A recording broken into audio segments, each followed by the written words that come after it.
The man I loved, the man I trusted, traded me like I was a bargaining chip, but he didn't know who he was dealing with.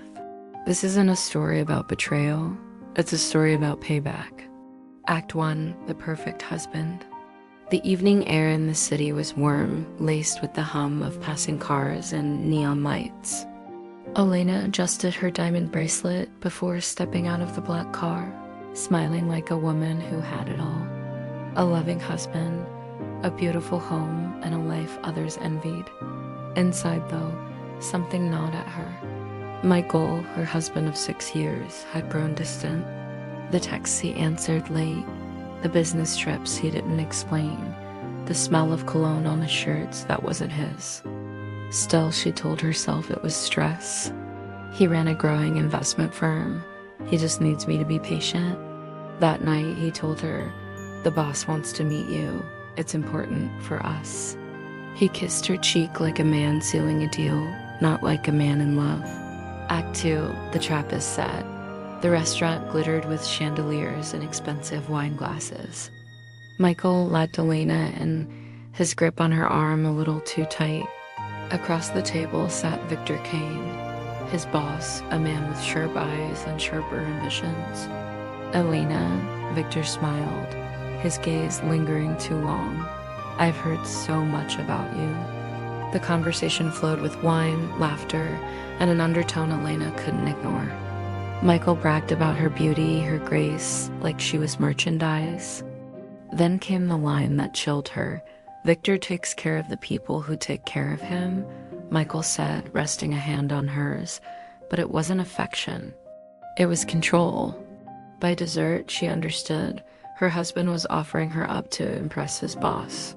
She excused herself to the restroom, gripping the marble sink to stop her hands from shaking.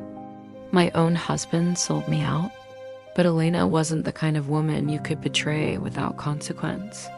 Over the next few weeks, Victor coincidentally appeared everywhere Elena went: charity galas, gallery openings, even her morning cafe stop. Michael encouraged it, whispering, "Be nice to him. It's for our future." Elena played along. She smiled, laughed at Victor's jokes, let him believe she was flattered. Inside, she was mapping her revenge. If Michael wanted to use her as currency, fine, but she'd make sure she was the one cashing in. One night, Victor invited her to a private event at his penthouse. Michael practically shoved her into a taxi. "Don't ruin this," he hissed. The penthouse dripped with luxury. Victor poured champagne, trying to charm her. But Elena steered the conversation about Michael's secret accounts, about Victor's shady dealings.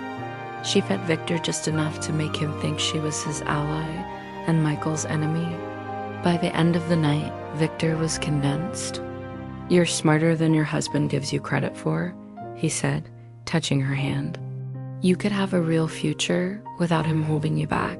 Elena smiled sweetly. "That's exactly what I was thinking." With Victor's help, unknowingly, Elena gathered evidence of Michael's fraud: shell companies, fake invoices, offshore transfers. Every romantic dinner Victor planned became a business meeting in disguise. Every lingering glance another chance to pull secrets out of him. Meanwhile, Michael was oblivious, celebrating new opportunities, thinking Elena was playing her role perfectly, until the morning federal agents swarmed their house. Michael, in his silk robe, screamed, "What's happening?" Elena stood calm as the lead agent read out the charges: embezzlement, fraud, conspiracy. Michael's eyes shot to her. "Elena, what did you do?" She knelt beside him as they cuffed his wrists. "I just made other plans."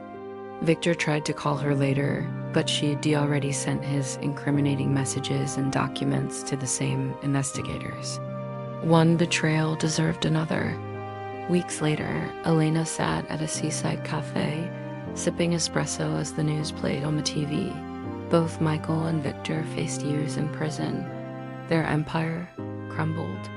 Their reputations shredded. A journalist approached her table. "Mrs. Halle, how does it feel to be caught between two powerful men?" Elena smiled, radiant, free. I was never caught. I was just choosing which one to let fall first. As she walked away, the camera would linger on her, elegant, untouchable, a woman who refused to be anyone's pawn. When someone sells you out, she whispered to herself, make sure you're the one writing the receipt. That's all for today. See you next time.